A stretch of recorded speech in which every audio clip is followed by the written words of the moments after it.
Did you know that where you sit in a meeting can silently determine your influence, power, and even how your ideas are received? It's not just about grabbing any seat, it's about strategy. Whether you're aiming to lead the conversation, subtly influence decisions, or simply make a lasting impression, your choice of seat matters more than you think. In this video, we're uncovering the fascinating psychology behind seating dynamics and how to use this invisible power to your advantage.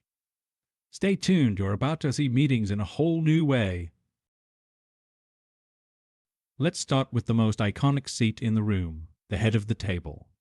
This spot is synonymous with authority and leadership, often occupied by those running the meeting or making the final decisions. Historically, this position has been associated with power. Think of kings and CEOs presiding over their domains. Sitting here gives you control over the agenda and sets you up as the focal point for the discussion. But remember, with great power comes great responsibility. Overusing this seat can stifle collaboration, as people might hesitate to challenge or contribute freely. If you're in this spot, try to balance authority with openness by inviting input. What's everyone's take on this? It shows you're in charge but still value collaboration. Next, let's talk about sitting near the leader. This is prime real estate if you're looking to increase your visibility and influence. When you're close to the leader, you're in their line of sight and can engage in subtle, informal exchanges, and quick clarifications or supportive nods. Historically, proximity has equaled power. In royal courts, advisors always sat close to monarchs, ensuring their opinions were heard. The same principle applies today. However, be mindful, sitting too close without contributing meaningfully can make you seem sycophantic. Strike a balance by aligning your input with the leader's goals while showcasing your expertise. Now, let's flip to the other side. Literally, sitting opposite the leader positions you as a challenger or counterbalance to their ideas. This spot is great for presenting alternative perspectives, negotiating, or making your voice heard. It's like being the yin to their yang. However, this position isn't without risks. It can make your contribution seem adversarial, if not handled tactfully. Use this seat to bring a critical but constructive perspective. For instance, you could say, "I see your point, but here's an angle we might not have considered." This ensures your input is valuable and collaborative rather than confrontational. The middle of the table is all about connection and collaboration.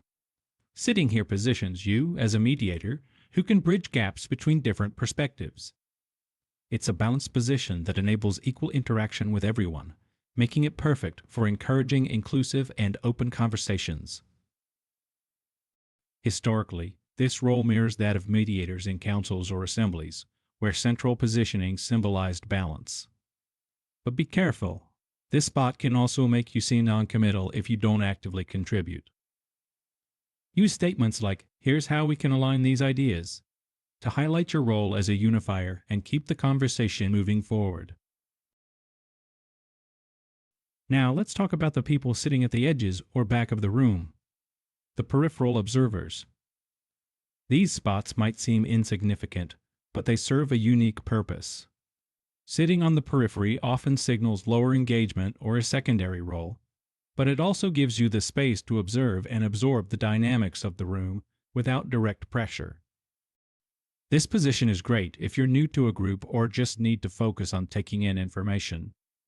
However, don't let this seat define your presence. If you're contributing from this spot, speak up strategically to make your voice heard. Phrases like, "From what I've observed, here's a thought to add," can turn perceived passivity into insightful contributions. So, while these seats might feel like the sidelines, they can also be a powerful vantage point for gathering perspective. Diagonal alignment is one of the most strategic seating choices in a meeting.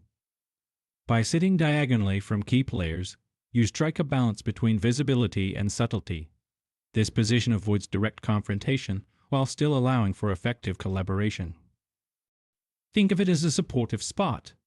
You're close enough to contribute meaningfully, but not so central that all eyes are on you. This is perfect for building alliances or offering ideas without dominating the room. Remember to maintain confident body language. Lean in slightly or nod thoughtfully to show engagement. This spot helps you exert influence quietly and effectively, making it a go-to choice for those who prefer subtle leadership. When you think of a round table, what comes to mind? Probably something collaborative and inclusive, right? That's exactly the vibe circular configurations create. Everyone has an equal spot at the table, which eliminates traditional hierarchies and encourages open dialogue. These setups are perfect for brainstorming sessions or team-building exercises where you want every voice to be heard. But here's the catch.